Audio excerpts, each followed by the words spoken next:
Today I am down at Jack Daniels Porsche where the team was kind enough to let me check out their 2025 Porsche 911 Carrera. In this video I'm going to go over the spec on this car, some of the differences between the 2025 and 2024 model, and then also check out the Cayman S hiding over there and kind of compare the 911 and Cayman range and who those cars are meant for. So starting off, the first thing we're going to have on this model is the base price at $120,100. This one here is well built up to $156,475. Absolutely beautiful in this spec. The color here is going to be Cartagena yellow at $1490 for the color option. It almost looks like a light lime green. I really like it, and it looks pretty unique depending on the lighting. Really cool color to have on your 911. We're also gonna have on this one the HD matrix design headlights in black at $2530 for the option there. This one's also gonna have pretty cool wheels, staggered 20-inch, 21-inch in the rear. Carrera S wheels at $1790 for those. We're also gonna have these wheels painted in satin black at an extra $1,300 for the option. Another nice thing here to tie in this color, we're gonna have the exterior mirror upper and lowers painted in the exterior color at $660 for that option. To continue the color flow throughout the car, we also have the rear grille slat inlays painted in the exterior color at $710. Really nice little option right there.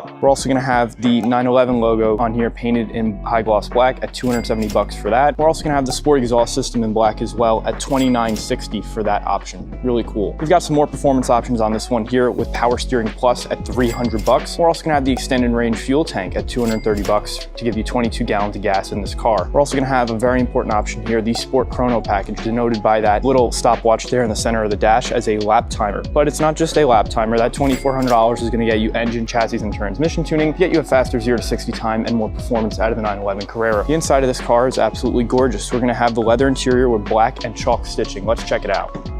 The chalk stitching really nicely ties this together. We're also going to have chalk seat belts at $550. The leather interior, however, is going to cost you $4530 for this option here with that chalk stitching. Really nice. You're also going to have a heated GT Sport steering wheel. That's going to cost you $320 in full leather. Then you're also going to have the Porsche crest right on the headrest. A really nice little option to have there. It's going to be $300. These are going to be the power adjustable 14-way sport seats. So they are an upcharge over the standard seats at $2,320. I really like these seats. We're also going to have rear seats included on this model. No upcharge there. You're also going to have the electronic slide and tilt sunroof in glass. That's going to be $2,000 for those. And we're also going to have the premium package on this model. That's going to include your surround view, lane change assist, the Bose high-end surround sound system, as well as the cabin air ionizer for $5,240. Really nice option to have. Let's go over some of the performance on the new 2025 Porsche 911 Carrera. This car is going to retain the same 3.0 liter twin turbo flat six engine, and it's going to be paired to the Porsche dual clutch transmission, or PDK for short. This car is only going to come in rear wheel drive for the base Carrera, but the Carrera 4 will eventually come along with all-wheel drive, but it's going to do 0 to 60 in 3.9 seconds and sprint down the quarter mile in 11.6 seconds. So it is a pretty fast car. This car is going to be sitting on the supercar stance. It's 245 section tires in the front, 305 section tires in the rear, with a really nice sport tire option here, the Pirelli P0s. I also want to take some time to highlight some key differences between the 992.1, that's going to be the 2020 to 2024 911, and the 992.2, which is going to be the 2025 and forward. The first key difference is going to be on the inside. Porsche has changed out the classic ignition switch on the left-hand side for a start-stop button. Not a real good idea for many enthusiasts. They don't really appreciate it, but I think it's pretty cool. They're just modernizing with the times. One thing I do, however, miss is going to be the classic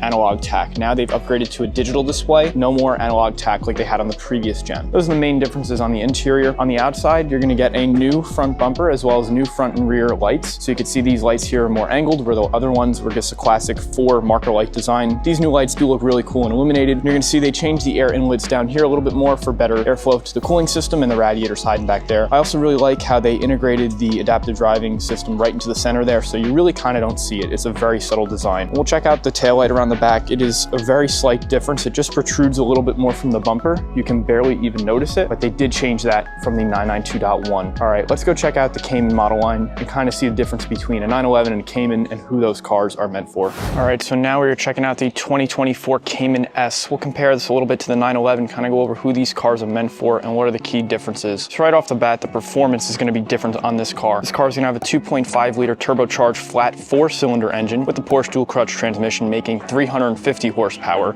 with rear wheel drive. This car is going to do 0 to 60 in 4 seconds and run the quarter mile in 13.2 seconds. So we could tell one of the biggest differences here will be the performance. The 911 is going to be more performance oriented, where this is going to be more oriented for fun. Another big difference here is that it's going to have a mid-engine layout. So back here you actually have some storage space because the engine is pretty much right behind those seats, where the 911 is going to have a rear engine that is hiding right in the rear bumper. That's going to make the handling dynamic a little bit different on this car, more oriented towards fun and agile driving. We're also going to have a big difference in weight here. This car is going to weigh 3,086 pounds, where the new 911 is going to weigh 3,550 pounds. So that weight is also going to have some difference in the driving characteristics of these two cars. The biggest difference between the Cayman and the 911 are going to be the price, which we'll get to right now. This car is going to have a base price of $80,300, but is well built at $99,100, which is still cheaper than the base price on the new 911 Carrera. So what do we have on this one here? The color is going to be ice gray metallic at $2,580 for the color option. I really like this color a little better than the one on the 911. I just think it is a little more subtle, and I really like it how it fits this car. We're also going to have the Porsche dynamic light system up front, $660 for that option with the LED lights. Really nice little option to have on your car. We're also going to have sport tailpipes in black at $310. Nice little option to have there. Another expensive option on this car is going to be the 7-speed PDK transmission at $3,210. On the 911, you have no upcharge to take the PDK. You can choose a manual or a PDK, your preference, no effect on the price. This car, the manual is going to be standard, and you're going to have to pay for that PDK. That more so speaks to the sports car personality of this car. It's meant for the purist and the enthusiast, and it should come with a manual. They're going to make you pay for that PDK. Inside, we're going to have a really nice interior on this one. Full leather interior in black at $2,520. We're also going to have the seat centers with deviated leather at $560. The color on that is going to be Bordeaux red. We're also going to have to match seat belts in Bordeaux red at $360. We're also going to have the adaptive sport seats, the 18-way power settings at $3,260. Nice seats in there. We're also going to have the Bose surround sound system at $990. This car is also going to have the premium package, which is going to include your power folding mirrors, your heated steering wheel, your ventilated seats at $2,510 for the option. Overall, these are two really nice Porsche vehicles. I personally would take the 911 all day just because it is a flagship car, but this here is a really good option if you are on more of a budget and looking for the purest sports car from Porsche. Thank you for watching. Stay tuned to check out some more cars next week.